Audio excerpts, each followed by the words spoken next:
আসসালামু আলাইকুম এভরিওয়ান। তো আপনাদেরকে একটা জিনিস দেখানো হয় নাই, খুব সিকিউর একটা বিষয়। আমরা যখন কাজ করি মাঠে ঘাটে, তখন কিন্তু অবশ্যই রেস্ট নেওয়ার লাগে। তো কান ধরে যখন আমরা মাছ যে কোনো ক্ষেত কাজ করতে আসি বা মাছ মারতে আসি না কেন, অতিরিক্ত রোদের কারণে আমরা কিন্তু অনেকেই বিশ্রাম নিয়ে থাকি। তো বিশ্রামের কোনো জায়গা থাকে না। হ্যাঁ, তো আমরা একটা বিশ্রামের একটা ব্যবস্থাও করেছি।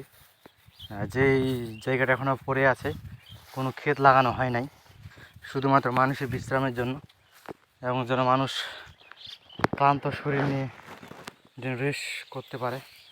হ্যাঁ, সেটার জন্য আমরা একটা জায়গা ব্যবস্থা করছি। সেটা আমরা ব্যবস্থা করি নাই বললে ভুল হবে।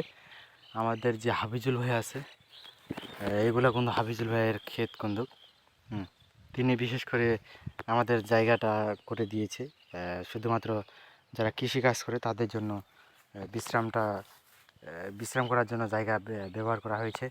এই সেই জায়গাটা দেখুন, আপনারা সঠিকভাবে দেখাতে পাচ্ছি না। এই জায়গাটা দেখেন, চারপাশে ক্ষেত, আর ক্ষেতের মধ্যে বিশ্রামের একটা সুন্দর একটা সুব্যবস্থা রয়েছে। তো আমিও বসে নিলাম, অনেকক্ষণ ধরে আপনাদের সাথে কথা বলতেছি, বলতে বলতে পর হয়ে গেলাম। হ্যাঁ, তো আমিও আপনাদের সাথে ভিউয়ার্স, আমি কি বলবো, আমার আর মুখের ভাষা জানে না। আমি খুব ক্লান্ত হয়ে গেছি এত পরিমাণ আজকের যে রোদের তাপ করতেছে। আমি কোনো সময় একবার ভাবতে পারিনি যে এত রোদের তাপ করবে। তো ভিউয়ার্স, এখানে শুধু খালি বিশ্রামগার নয়, এটা মানুষের একটা আশ্রয় কেন্দ্রের মতো একটা। হ্যাঁ, আর এখানে মানুষ কিন্তু অনেক দূর দূরান্ত থেকে যারা কাজ করতে আসে তারাও এখানে বিশ্রাম করে। এমনকি এখানে পর্যন্ত কিন্তু ভাতও খায়। দেখেন আপনারা, ভাত খায়, ভাত। মনে করেন যে ক্ষেতের মধ্যে যারা কাজ করে, যারা কিছু একটা খাইতে চায়, খাওয়ার যদি জায়গা না থাকে, তাহলে তারা এখানে আসে। খুব সুন্দরভাবে তারা খাবারটা খায়, এতে তারা তৃপ্তি পায়।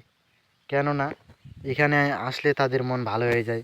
চারপাশে বাতাস, আম গাছ, এখানে আমার পাশে একটা আম গাছ। তারা খুব মানে খুব সুন্দর করে খাবারটা খেতে পারে এই বিশ্রামের, এই বিশ্রামকারী আর কি। তো এই ছিল মূলত আজকের ভিডিও। দেখা হবে পরের ভিডিওতে। ধন্যবাদ সবাইকে।